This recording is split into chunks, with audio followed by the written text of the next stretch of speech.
I do believe knowing, like our government right now, I'm sure, knowing now our military leaders would have had the knowledge to have prevented the war from going as far as it did. I'm not going to say we wouldn't have had a war, but I think we could have contained it a lot better now than what we could have done to start with.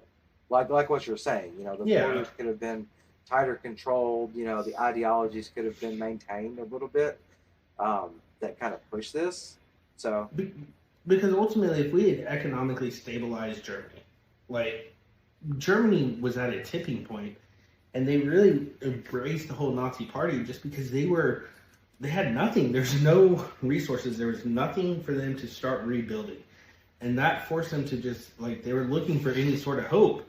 And they unfortunately, had to that reach came on to what from was available. yeah, and that came from a fringe ideology, much like how a lot of times here in the U.S. like things get bad, some fringe ideology ends up coming out, and all these people flock towards it simply because they need that little bit of hope. And I think that by stabilizing Germany, by maybe making some changes to Treaty of Versailles, we could have prevented the war, or at least Faith is a fickle thing.